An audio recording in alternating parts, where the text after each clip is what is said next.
Hi there, Tammy Burkhart, talking about Chapter 4, the accounting cycle.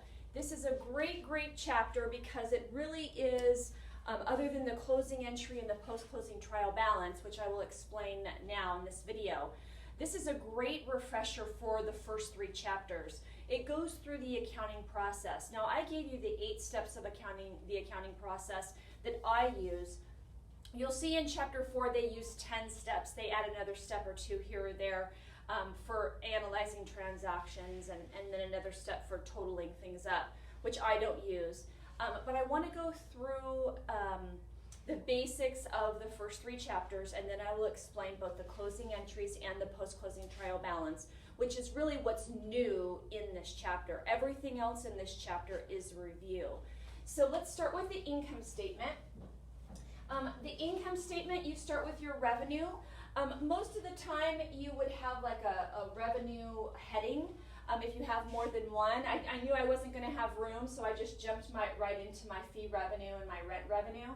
I do have a total revenue here. Remember, you always dollar sign. I know you're doing it through the generated computer system, but you always start a column with a dollar sign, so that dollar sign would be there. Then you would have your 2 revenues here for a total revenue. In this case, it's $286,750. Oh, by the way, I'm doing problem 4-1B. Sorry about that. That would have been helpful. 4-1B for Last Chance Company. I have the heading here.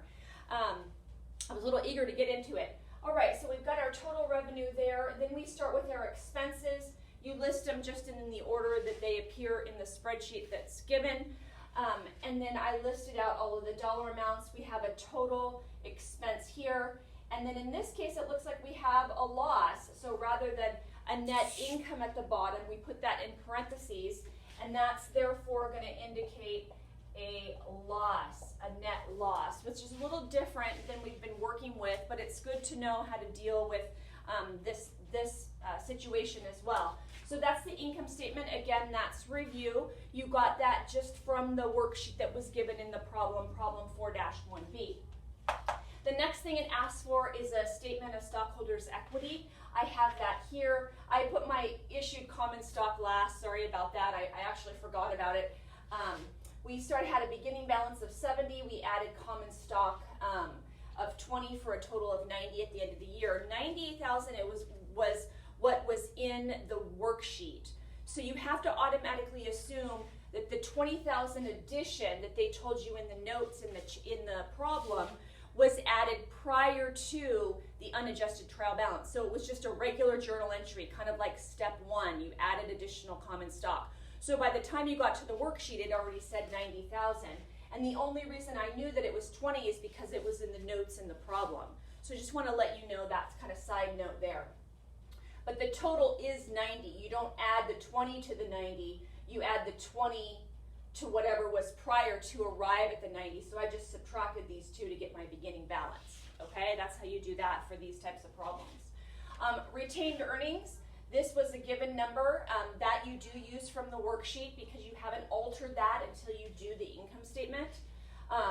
You add net income. In this case, it is a net loss, so we're going to subtract the net loss. We also subtract the dividends to arrive at our ending retained earnings. So in this case, sorry, that was my phone. In this case, the ending retained earnings is going to be less than the beginning because not only did we have dividends to pay, but we had a net loss as well. So that's going to be our ending retained earnings. This is going to follow us over here to our balance sheet. I'll get to that in a minute, but that number, this number here, follows down here, just to make sure you understand that. Then this is just a total column. It kind of gives you what your total equity section is going to be over on the balance sheet as well, this $329,275. So that's the statement of stockholders' equity. Moving on last to the balance sheet, kind of way over here on the side. Let me stand over here. I still have my heading balance sheet. Remember, balance sheet is as of a point in time. So you could actually do 365 balance sheets every year because every single day something in your balance sheet could change. You don't, of course, do one every single day. You do it maybe at the end of the month, end of the quarter, end of the year. But you could do it as of every day, where these two are periods of time.